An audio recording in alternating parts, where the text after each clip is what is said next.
Welcome back, everybody, to the Voices for Blogging podcast, where we have faces for radio and voices for blogging. You can find us on the Podbean app, Apple Podcasts, or anywhere you find your podcasts. You can also follow us on Instagram at Voices for Blogging. As always, here in Honolulu, I'm Steve Lee, and over in LA is my partner, Royce Hamano. Royce, how you doing? It's been a long time. It's been a long time, man. It's been a few weeks, days, About maybe 7 months.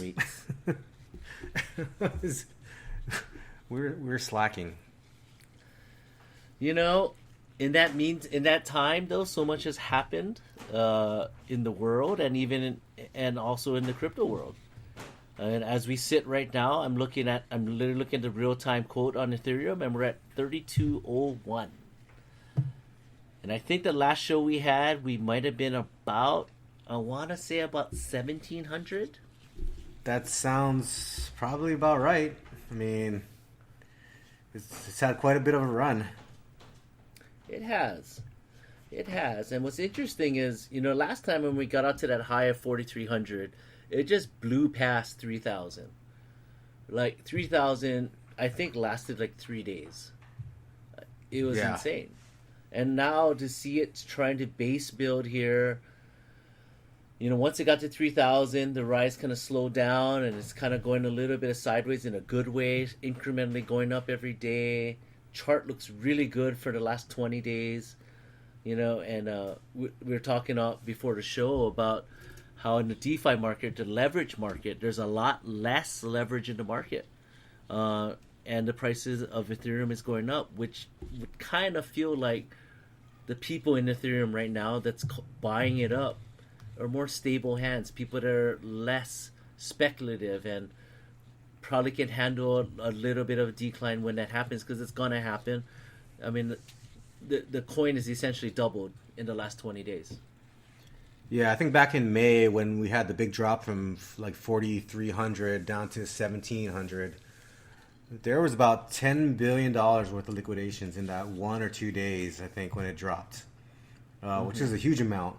And after that, basically, it seems like, or it looks like, all the leverage that was in the system at that point got wiped out. If you look at it from that perspective, the move that Ethereum and like all these other cryptos are making now is not based on leverage, but it's based on actual real dollars that are coming into the system, whether it's from people that moved into stable coins, before the crash, or from new money that's coming in. No, I would definitely tend to agree with you. And the move in Ethereum is much stronger percentage-wise than either Bitcoin or Litecoin. When you're looking at 100% move in the last 20 days, I think somehow that kind of indicates a little bit of the changing, not a full change in the guard, but a little bit more relevance to Ethereum that we've been talking about since we started this podcast. That, right now, it really is kind of holding steady and holding strong there. To your point about the DeFi market, back in May, there was about $98 billion in the DeFi market. And in July, I just saw the stat for July, that $98 billion became $56 billion. There's a lot less money in the DeFi market. Like you said, some guys got wiped out. And, and then at the same time, we see that leverage go down and the price goes up. It seems like some strong hands coming in. Yeah, definitely. And, I think one of the things that's really driving Ethereum right now is the NFT market. There's so many people that are collecting CryptoPunks, these Ethereum rocks, what else is there? Like Axes, any kind of NFT, Squigglies. It's crazy. And these things are going for, like hundreds of thousands of dollars for one of these NFTs. It's insane. Well, and you see so many celebrities jumping in on there. I mean, Tom Brady is releasing a series of NFTs. Gronk's got his own NFTs they're putting out there. I mean, name a celebrity, and a lot of them are in the market. They're putting it out there. Yeah. And look at NBA Top Shot, man. That thing is doing amazing. It's amazing. And it's so funny because, it coincides with the continual strong market in the collectibles department, in sports cards. And it's amazing to see some of these other ways to invest your money kind of gain a little more traction.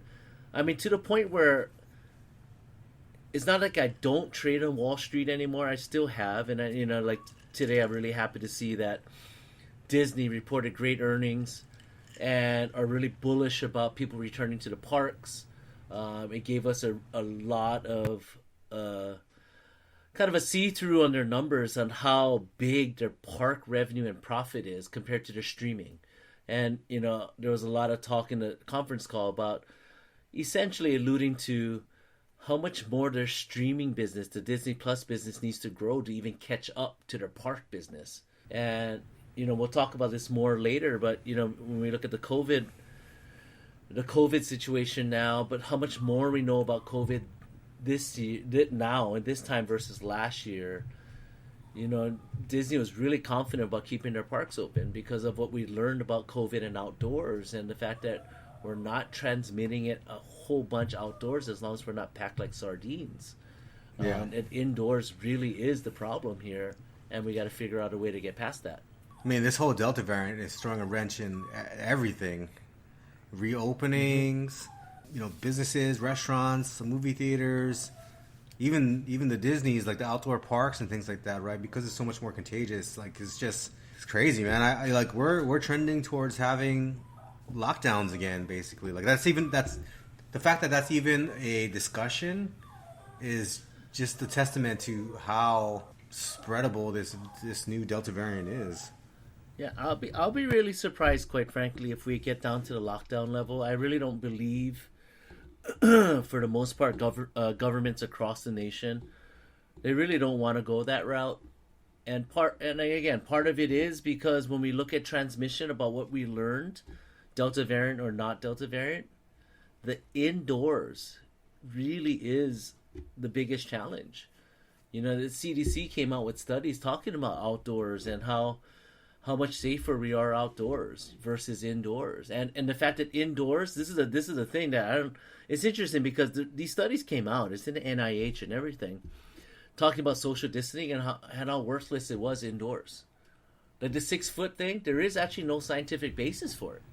It's fascinating where they didn't see a difference between 6 feet, 10 feet, and 3 feet when you're indoors, nice. And therefore, kind of the moral of the story is indoors is a problem. We got to space out as best we can, and that's where the mask mandates all came back for a lot of places, especially as the school year is about to begin. And it'd be interesting, but I would, if I had to guess, as an entrepreneur, I always have to project and look forward to see what's happening in that realm, how it's going to affect my businesses. And right now, I look at it and I'm not overly concerned that I'm going to get shut down, but I'm going to be more vigilant, of course, with the mask, because people got used to saying, "Hey, I'm vaccinated. I don't need to wear masks anymore." I think that lasted like 1 week at our place, where I said, "Yeah, hey, remember that one workout we did where everyone took off their mask because we were vaccinated? That lasted for one workout." Yeah, not anymore. Yeah. One workout. That's all it lasted for. Not anymore, and it's going to take a while for people to get used to that in their head, that the rules have changed, the game has changed, and when you see vaccinated people getting infected but not getting seriously ill for the most part, other than people with underlying conditions, we still come back to this topic of the people that are unvaccinated are more than predominantly the people in the hospital right now. And, hopefully more people get vaccinated for their sake. When we get the kids approved for under 12, that'll change a lot of our vaccination numbers. Because, for me, unless I see something that's really concerning in the studies, because I'll read the studies before I have my son get vaccinated, who's 5. Unless I see something that's just glaring, we're going to get him vaccinated. Yeah. Is he going to school right now, or? He will start kindergarten next week, Wednesday. In person? In person. mask on. Wow. And there's some at his school. There are obviously mitigation policies and making sure kids don't commingle too much indoors. Of course, outdoors they can all play, but indoors they're going to keep the kids kind of together in pods, in consistent pods for the most part, it sounds like. So it'll be interesting. This school year will be interesting. The rules will change along the way. But my gut feeling is we won't shut down. In Hawaii, we went to limiting capacity indoors a little bit this past week. And I don't know how much further it goes from this, because at some point the infection rate is going to continue to go up until November, it seems, especially with how contagious the Delta variant is. Yeah, so you think that Ige's policy is just going to be chansum? Well, not so much chansum. He has come out and said that getting people vaccinated is more important than slowing the curve. And there's a part of that that's true, but there's a part of that that's dangerous to think that, because the hospitals will get overrun. Right now here we're at about, I think, 250 people that are hospitalized. And elective surgeries are starting to get peeled away again, kind of put on hold again. So there are some patterns from last year that we are starting to see again. But like I said, I still believe, though, we won't get a full shutdown. We can't afford it. The federal government won't support. We're not going to get that kind of stimulus we got last year again. Which, to be quite frank, it was very helpful for me as an entrepreneur. Everything the federal government threw out, it was helpful. And I know it didn't save every business, but it did put money in people's pockets. Oh, it was definitely helpful. Like, it definitely helped the Lakers, and it was like the Hiltons, and right, Shameful. Man, I think 5K is definitely. I think it's in the cards by the end of the year. I think by the end of the year, 10K is reachable. I do think we get a little bit of a pullback, crazy. But by next spring, it sounds ridiculous to talk about 10K, but is it really that ridiculous? So one of the things that's going for that is when ETH goes to proof of stake, the emission is going to go down. And with EIP 1559 now burning Ethereum with the transaction fees, it's really going to slow the inflation rate of Ethereum to I want to say somewhere around 1%, which is crazy. It's basically with 1559 and then with proof of stake, you're going through multiple halvenings. The emission rate for Ethereum will be less than Bitcoin after proof of stake. So can you translate that for our listeners, what that means in layman's terms? Basically, the inflation rate of Ethereum will be lower than Bitcoin's inflation rate. Which sits at what percentage? I don't know the exact percentage, but I think I want to say it's 12.5 Bitcoin per block, but don't quote me on that. That might have been the last happening. Okay. Whereas Ethereum per block is? Right now, it's only 2. But the blocks are... So yeah, actually Bitcoin is 6.25 Bitcoin, so it's already halved. So when you talk about burning off Ethereum, what you're essentially saying is some Ethereum's getting taken out of circulation? Yes. And so therefore there's there's less supply. And so if we have demand like we're seeing right now, it's accretive to the price of the coin. Yeah, so the thing with EIP 1559, which is burning the base fee, what that is that you pay miners a certain amount of Ethereum in gas to include your transaction in the block, right? Mm-hmm. And prior to EIP 1559, all of that Ethereum was going to miners. Which is the latest fork, right? You're talking about? Yeah, which is the London fork, which happened, basically a week ago. Which made the processing on the blockchain a little more efficient. I wouldn't necessarily say more efficient. But what happened is that instead of now giving all that Ethereum to include the transactions to the miners, that Ethereum gets burned. Mm-hmm. So you're essentially giving that Ethereum back to the entire protocol. Mm-hmm. And it's also getting rid of the downward pressure that you get from miners that are selling the Ethereum that they make for including those transactions. Mm-hmm. So, like, one, you have less downward pressure from miners selling, and also you have less Ethereum now being rewarded because you're burning a bunch of Ethereum for the base fees for the transactions. Mm-hmm. And in some cases, when the usage on Ethereum gets high, which we actually had, I think it was yesterday or 2 days ago, Ethereum actually went deflationary for a couple hours. Because so much usage on Ethereum, there's so much fees, so many fees getting burned, it actually went deflationary. Mm-hmm. Which is huge. So you're right, you're less Ethereum selling, less Ethereum available, right? Right. And as people buy, the power of that buy is greater. It's a more powerful effect on the price. I'm watching some headlines that came out in the last 10 hours or so that there are U.S. firms petitioning the SEC to create Ethereum ETFs, Wisdom Tree being one of them. And I think that's such a big thing. On top of what we talked about in the past about stable coins becoming a legal collateral of sorts for loans, when you look at these investment firms that are U.S. based going after creating ETFs around Ethereum, they're therefore kind of what should lead to more purchasing of Ethereum to create these ETFs. I mean, the further legitimization of this cryptocurrency, I mean, this is where I kind of get my confidence with the market. And when I watch the charts, and we always talk about looking at charts and looking at the trends, looking at volume versus price action and all that stuff, the volume's going to go up. And if volume goes up as the price goes up, it would seem that the price will continue to go up.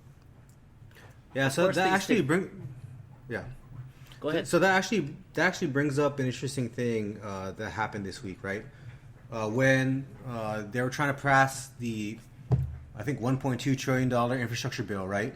Correct. One of the things that was holding that up tax crap was the crypto was the crypto stuff that they were trying to get in there, right? Yeah.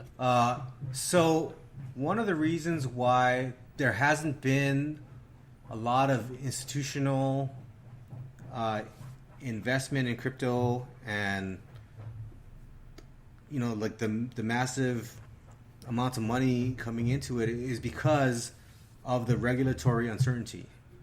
Mm-hmm. That's a big thing. Like in anything, the regulatory uncertainty prevents a lot of things from happening. Like even this past week there was another crypto company that's doing decentralized finance. They did a coin offering, and U.S. people weren't able to participate because of the regulatory uncertainty. What this Congress trying to insert this wording for crypto stuff into this $1.2 trillion bill signifies is the government viewing crypto as something that I think is here to stay, and something that they need to provide regulatory certainty around, which some people look at it as bad because it's like, would you and I agree that that's something that does need to happen at some point in time for this market to continue to grow? It needs to happen. Yeah. But what they tried to put in seemed kind of punitive. And so I was happy that there was seemingly a healthy debate that allowed them to table it for now. But this is what happens, right? This is what happens when you pass bills. They try to sneak things in and whatever, and those type of things. So politics, All right, so that's probably enough crypto talk for this episode. Let's move on to something more exciting that started last week. Football season. Yeah. How excited are you for that? I'm very excited. I want to be in Vegas for the opener, but it's not to be. But I have a fantasy draft. Did you see those ticket prices for Raiders games? Yeah, that was pretty ridiculous. I was shocked. Raiders home games are very impressive, I must say. Very impressive. $500 for 400 levels tickets. That's insane. That's insane, dude. That's insane. I'm in shock. I'm still in shock. I mean, well, I'm just happy we're gonna see each other in Vegas. We're gonna, for one of the weeks, right? Yeah. And we'll get to go sit there and just bet on games all day, and come back to California and watch Monday Night Football. Yep. Are you sure you don't want to go to a Raiders game, dude? They will be there that weekend. Remember, they'll be in SoFi. Oh, that's right. We changed the dates of our trip so we can match up with the Chargers Raiders Monday night game at SoFi. Chargers Raiders. A lot easier to pay for tickets at the SoFi. Oh, especially for the Chargers. Especially for the Chargers. Vegas. Yep. But I mean, I definitely want to go to I want to go to Legion Stadium at some point, but. Oh, absolutely. Absolutely. I mean, I was excited to go watch a college game.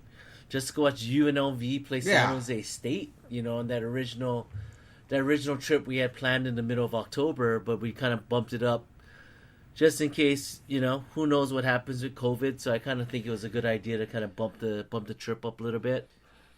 Yeah, who knows, man? But who knows, right? I mean, we can make our best guess, but really it comes down to who knows. And I don't know, you look at the storylines for football this year, it's exciting. You have an extra game this year, 17 games, and how that changes the over-under betting on total wins for the season and the psyche about that. I would guess minimum win total getting into playoffs is probably going to be 10. That 10-7 is what gets you into playoffs. 9-8 probably doesn't get you there. I was surprised that the NFLPA went along with adding the extra game, although I guess money talks, buddy. Money talks. Yeah, I mean, money talks. I get it. How little anyone talking about safety now, because money talks. Because remember, going into this year, salary cap was lowered because of the revenue from last year. Yeah. So one easy way to goose the revenue: add a game. Add an extra game. Yep. Add an extra game. Add an extra game. Next thing you know, they're going to be playing. So the salary cap can go up next year. Next thing you know, they're going to be playing 20 games.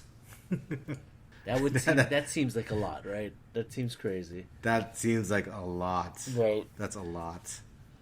But especially for football. I mean, compelling season. But when you look at long shots, like you look at all the favorites or all the teams that could be the favorites. I mean, is there any room for any long shots this year in the NFL? I'm not sure. Yeah, I'm not sure. With adding that extra game, I think makes it less likely. But then again, it's football. There's injuries. Like things happen. Like teams catch fire. Like it's because the season is so little games. Like anything can happen. It's true. And anything does happen, and that's why Chicago is going to win the NFC Central. Oh God. Doesn't matter. Doesn't matter what quarterback it is. No God. You know what though? It's your podcast. Justin Fields. Look, it's your podcast. The Red Rocket. Homer, you go after it. That's cool, man. I like the loyalty. I mean, I heard Andy Dalton is looking to come back big time. Hey, whatever. Yeah, the Red Rifle, man.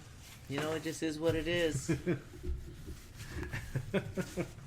The Bears and their 3 quarterback stable, what they're going to trade one of them. One of them's not. Hey, they're three good quarterbacks, dude. Well, Andy Dalton, Nick Foles, and good. Well, I mean, it's the Bears. We don't have a good history of quarterback, analysis, I guess. Telling you though, the most talented quarterback that the Bears have ever had, dude, is Jay Cutler, and that's saying a lot or a little. I mean, I don't know. I don't know which one it is. There's no denying the guy had talent, but he's not a leader, man. He wasn't gonna lead you to victory. There's just some personality stuff that I think precludes him from being that guy. He is trying to get a lot of money in his divorce, though. I have to say that. Well, you get after it, I mean, you do what you got to do. A lot of money from. I mean, hey, people watch the show to see Jay Cutler, just to watch him be a bump on a log. Have you watched it? I saw a couple episodes, and he's just as moody and as we probably thought he was when he was playing. I have no idea because I've never watched an episode. I mean, it's a horrible watch. I think I lasted about 25 minutes, which is exceedingly long, I think. But I don't know. I want to know, dude. I want to know. Yeah, it wasn't good. All her workers hated him. He would show up at the office and just start trying to tell everybody what to do, and then leave. I don't know. It was just weird. But what do you think about what's going on in college football? Yeah. What do you think what's going on in college football? And let's move on to those guys and the name, image, and likeness stuff, and the dollar signs you're starting to see. So that's getting moved around in college football. I'm actually glad that they ruled for that, because I think that, the NCAA makes so much money off these guys. Yep. There's no reason that they shouldn't be allowed to make money off their likeness. Yep. The biggest thing about that whole decision, though, I think, goes back, and the big impact in LA about that decision is the whole Reggie Bush saga. Yep. And I feel bad for that guy. Like, he got crucified for basically the thing that is legal now. Things change, right? It's legal now. It's like all the marijuana convictions right now that marijuana is legal in certain states, obviously. But it's not federally legal. Not on the federal level, but in certain states. Right. But now it kind of it lends legitimacy to, I think, all the things that he did, and the NCAA. He was petitioning the NCAA to reinstate his records and all those kinds of things, and his Heisman, but they didn't. That's it's a tough situation. The NCAA is getting dragged kicking and screaming into this, of course, because it affects their bottom line. And so they, as far as going back and repealing stuff that's been decided in the past, I definitely think they're not going to go do that. They're not going to rewrite the history books. What's been decided has been decided. And I think the Reggie Bush situation is an example of that. But, it's fascinating because I don't know if you saw the headline from BYU today, that a bar company, like a protein bar company, I believe, pretty much covered the tab for every single walk-on football player at BYU. So essentially, everybody at BYU is under scholarship. And wow, I did not see that. It's crazy. So it's amazing because when I say amazing, it's just I'm fascinated by the whole thing, because what they're going to do is give every walk-on athlete a lump sum of money that equals tuition. Now, if the athletes don't want to use it to pay for their tuition, that's up to them. But essentially, they're doing that so that they can pretty much market and help market that protein bar. Wow, that's... And then every scholarship athlete, even because they already under scholarship, they're going to get $1,000 a head also for this. That's awesome. That's awesome, man, actually. Player empowerment's happening in every sport. And I mean, from a coaching point of view, I'm really curious to see what happens in the locker room. Kids got money now, but let's be honest. There's always been locker rooms with kids with money. Ask Cam Newton. Yeah, but it's not. It's been there. I mean, I guess it depends. I've heard stories. Yeah, no. I mean, look, it's been there. I've heard stories from people who have played at big time college football, and I won't name them.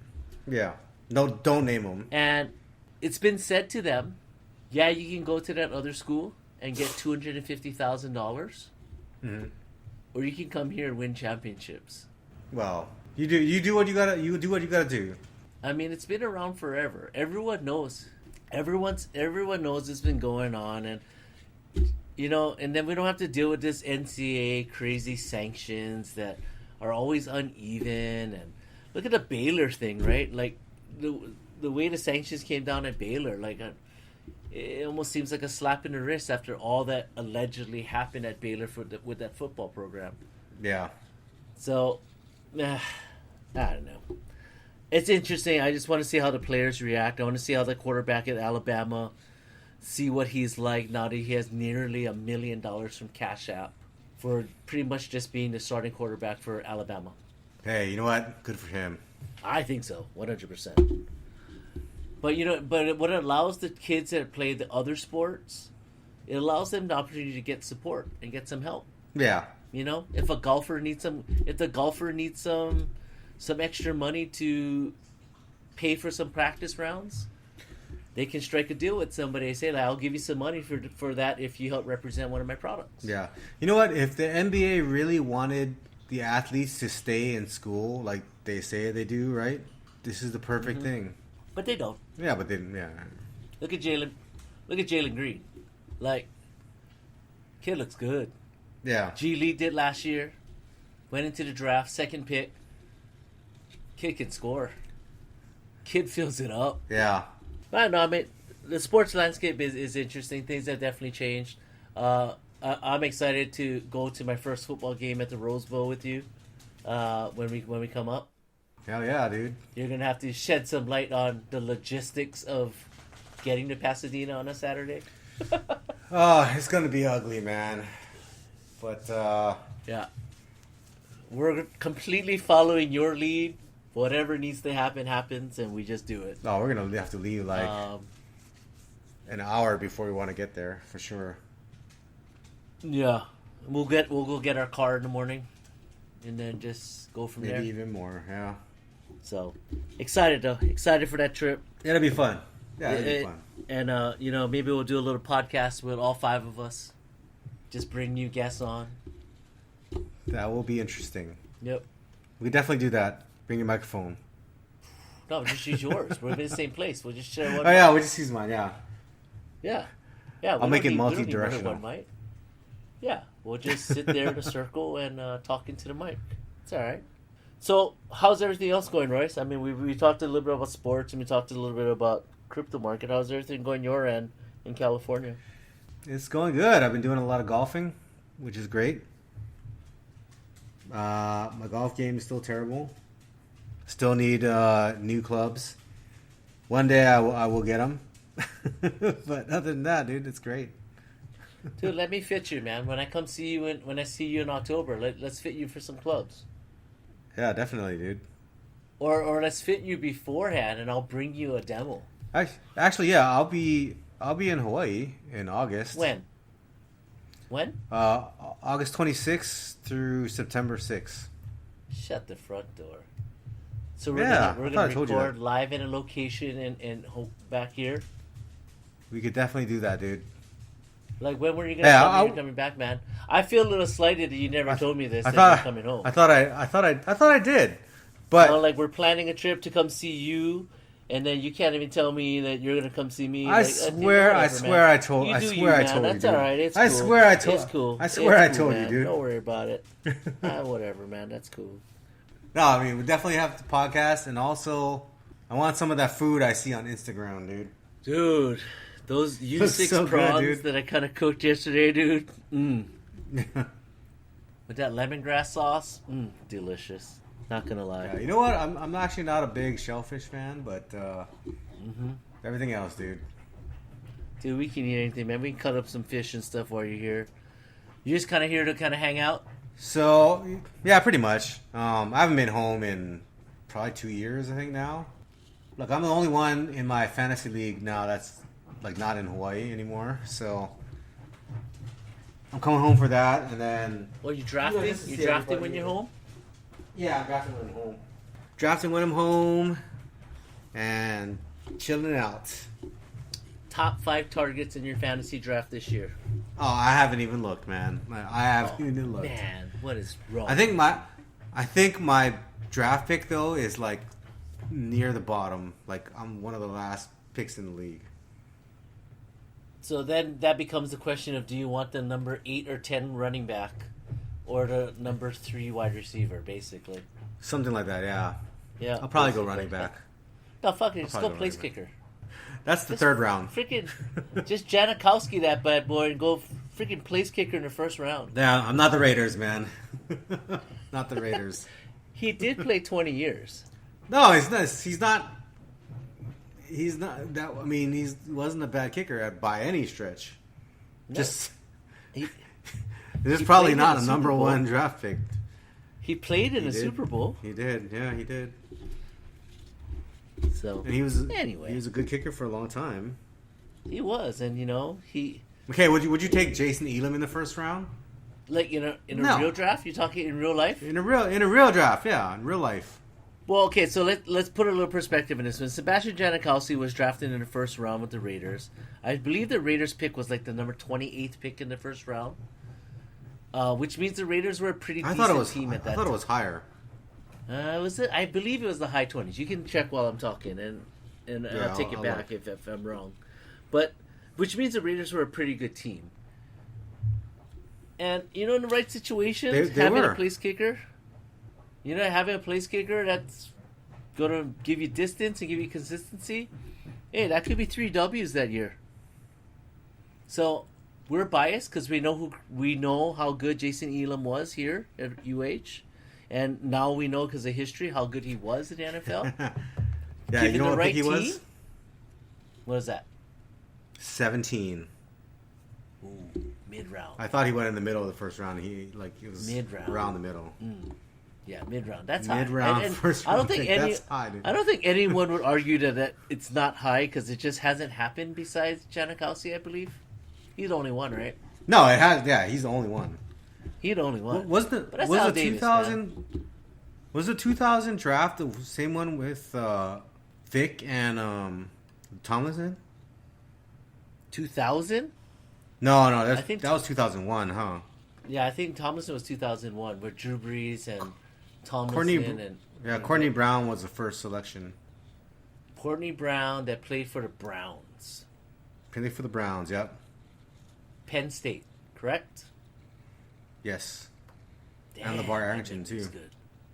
That man LeVar was Arrington good. went second.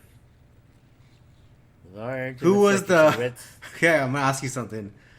Who was the 199th pick of that draft? Tom Brady. Very good. Very Tom good. Brady. 199. Man, I had that guy on my fantasy team his first year. Like, he used to frustrate me in his first year because I remember there was one game where he went into the fourth quarter with like 4 touchdowns and 1 interception or something like that. And he threw 3 interceptions in the fourth quarter. You talking about Brady? Yes. Yeah, I think people forget at times how inconsistent he was in his early years. He was really inconsistent Well, I mean, he was a rookie. He Essentially. played as a rookie. Because, was it Mo Lewis, right? That took out, I'm trying to blank, what's his name? The Drew Bledsoe. Drew Bledsoe. Yeah, when he bruised his I lung. was going to say the Wazoo guy, yeah. He tore his Bruised aorta. his lung. No, That's I thought crazy, he man. tore his aorta. Didn't he have a It is separated crazy. aorta? It was bad. It was really, he almost could have There was he damage. could almost. There was damage to the aorta. Yes, there was. It was crazy, man. But it was the beginning of something great. That's the one thing. You look at it now, and you look at the stacked team that the Buccaneers have. It would seem like they have the best chance than any team in recent history to repeat because they returned almost everybody. But as we saw with the Eagles, let's see if they know how to be champions. Let's see if they know how to have that bullseye in their back. We don't know. We don't know, and part of it is luck. Like, they have to stay injury free, Then again, and that Yep. never, that never happens in football. Like, yep. But the depth It's hard. is impressive. The amount of depth It's they have hard, in yeah. that team is impressive. That wide receiving core, yeah, it's ridiculous. That wide It's receiving ridiculous. core with the tight ends, like, that's crazy what they got. And you know what? I've always been a Ronald Jones guy. Ever since he's been at USC, I just liked him as a running back. Yeah. It just works for that team. Yeah. No, It just they works. had a good team, man. Their defense was good, and you know, The defense was definitely flying around. I mean, that defense was playing so fast in that Super Bowl. I mean, they were just so well coached and prepared for that game. It was impressive. it's almost like they had a shot of the other team's practice. Oh, you mean Or like something. you're talking about the Raiders and Buccaneers? The last time the Buccaneers won the Super Bowl. No, I'm talking about like the I mean- Patriots. I mean, Well, that's I mean, the difference Jo- that Tampa Bay Raiders game is because John Gruden knew every single play Well, that the Raiders I mean- were going to call. Like, but it was He the was the coach the ineptitude of previous year. Callahan. But it's the ineptitude of Callahan. Why wouldn't you? yeah, they change should have the changed. They plays? should have changed it up. Yeah, they should have changed it up. I mean, so John Lynch, the safety for the Buccaneers that time, he was interviewing because he just got enshrined in the Hall of Fame, and he talked about that game in one of these interviews. I forget what show it was. I think it was the Dan Patrick show I was listening to, and he went over, and Mike Tomlin was the defensive backs coach at that time. He goes over to Tomlin and be like, dude, they're running the same plays that we see in practice. Yeah, that's not good. I mean, Tim Brown has been on record saying that the cornerback covering him told him exactly what play they're about to run while they're standing at the line of scrimmage looking at each other. Yeah, that's so bad, dude. Like, I don't understand messed like up. why. Yeah, Why did Bill Callahan not feel it necessary to change the playbook a little bit? yeah. Okay, this actually leads into another thing I wanted to talk about, and I don't know if we talked about this before. Maybe we have, but the Dodgers Astros World Series, when the Astros were, quote unquote, stealing signs, right? Okay? Watching those games, like watching Darvish pitch. Yep. To me, it was so obvious that they knew what was coming. Mm.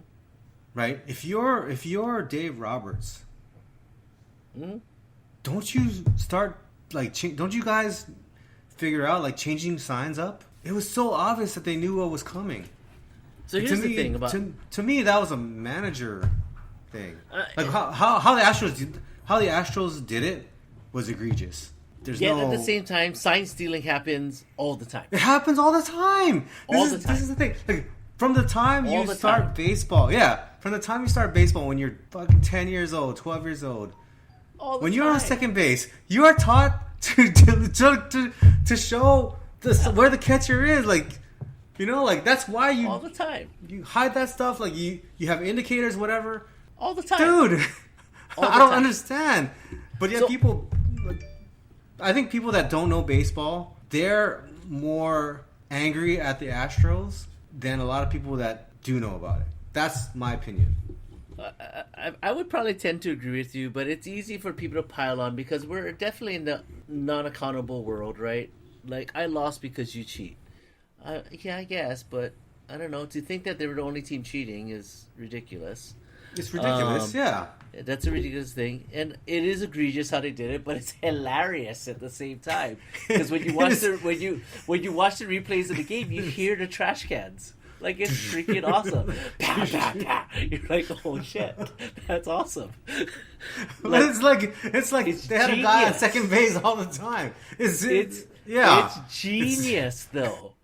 It's genius is. that is so ridiculous that no one would think it's a thing. It's Yeah. genius. But you can't tell me that watching Darvish has great stuff. I don't care what anybody says. But he has tails in his delivery. Maybe he does. I don't know. I don't watch him that closely. But the way that they were swinging at his pitches, there's no way they did not know what was coming. Oh, they were going for it. There's they no were doubt. crushed. They were going. I mean, he had a horrible series. I remember. Like, Did they chase him by like the third inning one of the games? Or not Yeah, even, like like, some, the like second maybe inning. second Super inning, third early. inning, whatever. Yeah, it was second inning, I think. But it was like everything he was throwing. They were on time Like when everything. they were all like They were on time. there's no like if you play baseball, there's no way that happens. There's just no way. Like if you knew like if you play baseball and you know what pitch is coming, that's such a huge advantage. Well, It's such a huge advantage. not only do you know what pitch is coming, you know the location. You don't even need the location. As long as you know the pitch is coming, that's half the battle, dude.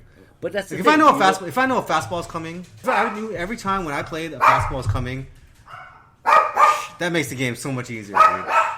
The problem is you don't. Yeah, I don't know. I mean, I really would like baseball, and you Dodgers fans included, just get over it, man. Like, you won a World Series already. Just get over it. Yeah. Just get past it and focus on this year, because if you don't win this year, shameful. Shameful. Look at that lineup. Man, their Look at what lineup they did. is so. Look what they The did. lineup is so stacked. And if the no-name Giants win the division over you, Not gonna happen. I mean, I'm a Giants fan. That's not gonna happen. I don't know. Look at the trends right now. The Giants, they just playing that kind of ball. They just playing no-name baseball ball, man. That's their MO, dude. That's how they've always done it. That's love how it. they've done it. Yeah. I love it. And then Except there's for 2002, when they had Bonds and Kent, and yeah, but they didn't win. they were one Rob Nen fastball away. They didn't win. Maybe not one Rob Nen fastball, but They didn't win. Look, fucking Jeff Kent Spezio. I hate that guy. Dude, that just I hate that series, dude. They should have I won. don't know. They should have won. No, you know what? Barry Bonds. You think Barry Bonds should have won? Yes, Why? dude. He was crushing it that series. He's a cheater. He's not a cheater. Oh, shut up. His hat size just That's grew like a crazy. couple sizes, like whatever. Yeah, it just went That up 2 happens. freaking inches. It's naturally. Dude, it's not like that guy was in the Hall of Fame before he started doing it. Fuck, I feel like his hat size went to like 8.5. That Maybe. noggin was Dude. noggin was huge. Yeah, but that dude. It might have been a 6 and 7/8 hat size before steroids. That and guy. 8.5 after. That guy he might be the greatest hitter of all time, dude. 100%. He just tainted his legacy. I disagree. If you don't think Well, people he if should you don't be- think he should- a lot of he should people be in the Hall of were doing roids at the time, like you're Yeah, denying like taint- what happened in baseball. I'm not saying that. I'm just saying he was a Hall of Famer before he did it. And he's not a Hall of Famer now. He's still a Hall of Famer, dude. He's just not. Did he get he's in? just not in there. Did he get in? Not yet. He's not in. They have to bring him in, dude. I don't know. Pete Rose ain't never getting in. Well, that's different. Yeah, But he I'm should just be. saying I'm telling you, like my opinion, Pete Rose should be in the Hall of Fame too. yeah, but that's never going to happen. Not until he's Never dead. Just never going to happen. Not until he's dead, dude. I bet. Betting After on he's your dead, betting on your own game is, as a manager, that's pretty messed up. but not if you're betting to win. Yeah, but that's pretty messed up. Look, And then I think. of course it brings the question: how much did he bet when he was a player? Which you can't say he didn't. No, he did because he was a player manager. No, but before the that, end. even before. Yeah, maybe he did. No. I would argue And- that he has less influence as a player than he does as a player manager. Oh, for sure. I mean, lineup changes and all that kind of stuff. But yeah, supposedly it was only to make. He only bet on his team to win, supposedly. So we'll see. That's what he I said. don't know. Yeah, I don't know. I don't know either. Yeah, I don't know either. Who's the one steroid person that got inducted in the Hall of Fame yet? Have we had one yet? Oh, I'm sure. Did Have we Pudge had get a- in? Have we had an obvious steroid person yet? Did Pudge get in? I don't know. Did he? I think he did, right? I don't know. I don't know. Let's see who. I don't even remember like who's gotten in recently. Like I mean, because you look at all those guys, right? I mean, they're monsters. Guys like Juan Gonzalez and all these guys.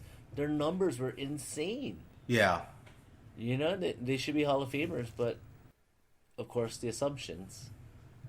Like do you think Joey Bats gets in? no, I don't think so. Yeah, I mean those were some incredible years, right? Hard to argue they weren't enhanced. Hard to argue they weren't enhanced. Do you think that Palmeiro gets in? No. I don't think so either. He has great numbers. Bonds, he's done it over a long period of time. Yeah. But I don't think he gets and Bonds are in a similar spot. They were both Hall of Famers before they freaking went there. I feel like look at Palmeiro's. No, I know his numbers are great.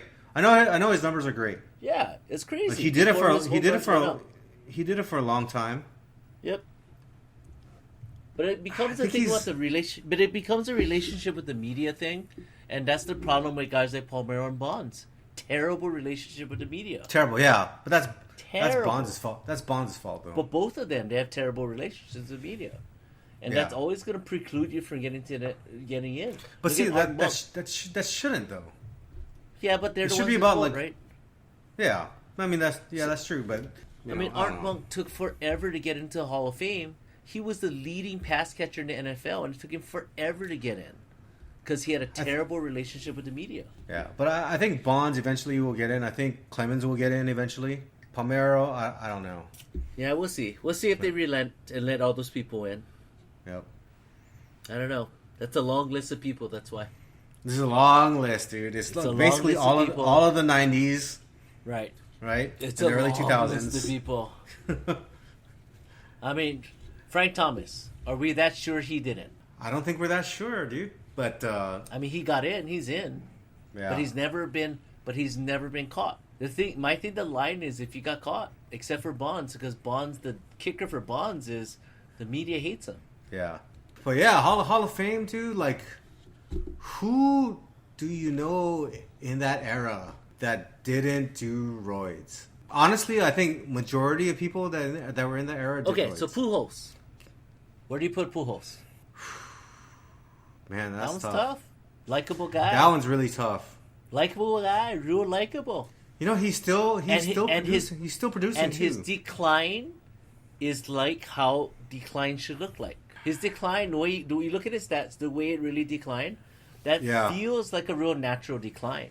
So the example I'll give is Ken Griffey Jr. I thought, honestly, to me, the person that Pujols matches up with the closest is Frank Thomas. True. Both big dudes.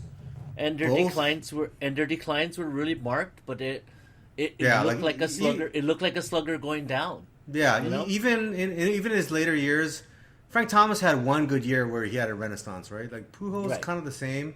But everybody does that. Everybody has one little dead cat bounce. Yeah, and then they suck after that. Yeah, but that's why one guy that, and I could be wrong, but one guy I don't think ever did is Griffey, the kid. I don't think he ever did. I think he was who he was, and he was a ball player, and that's that. Yeah, although he did. We might be biased because we were in college at the time he was playing, but he did have some pretty amazing years in Seattle, though. It was magical. It was magical. I mean, that was a great time to be in Seattle. Actually, it was. Between the Sonics doing what they were doing at the time, and the Lakers being good at the time, so they come up and played. Jordan coming to town, like it was a good time. Good time to be around Seattle sports. Yep, Randy Johnson, Ken Griffey, A-Rod, the King, Edgar Martinez, watching the Kingdom go down, and having the new stadium come up, C-Link coming up. Those are the days, man. It really was. And even the year before, the Sonics played in Tacoma Dome, man. The T-Dome. That was right before 95. Yeah, right before we got there, basically. Right before we got there, yeah. Yeah, basically. So, man, I want to get out there, dude. We should go out there. We still got to do that. Fucking COVID, man. Dude, we'll stop by the track house. We can get a tour of campus, dude. I can get that set up. Who's running that shit? Which? The tour of campus. Who's running that stuff? I don't know. I have a contact with alumni, so. Oh, okay. Plus, I donate money and stuff. Like, look at you donating money. Yeah, man. I haven't donated crap to that school. That's all right. I'm donating for you too. I'll give them one true fi one day. I'm donating for a few people. Whatever, dude. It's good. No, it was, man. It was good. It's good times. It's good fun, man. Wish we could go back. Okay, well, Royce, anything you want to add before we kind of wrap up this show? All I want to say is maybe don't buy NFTs right now because I think it's. I think we're in a bubble a little bit, but I don't know. There's a lot of people that are making money off it right now. So With NFTs? yes, So if NFTs are a bubble, do you think Ethereum is in a bubble? no, definitely do not. A lot of utility on Ethereum. NFT art feels like a bubble to me, but that could be because I'm not understanding it. Mm-hmm. But who knows? Hey, as it stands right now, Ethereum's at 32.2950. Oh, I love it. It's moving. Looks like it's got a little juice. Everyone make your own decisions. Remember that everything we say here is not financial advice. This is just our opinions. Enjoy the NFL preseason and Major League Baseball as it starts to wind down in this last month and a half. I will be enjoying it. All right, man. All right, Well, man. with that, let's sign off, Royce. One last word for everybody, Royce. Put on a shirt. And that'll wrap up the shirtless edition of the Voices for Volume podcast. We will see you next time. I never want to see you without a shirt listening. again. And what Royce is alluding to is, yeah, shirtless this whole time. Amazing. Take care, everybody. Yes. Well, you don't like my third nipple? What's going on? No. All right, everybody.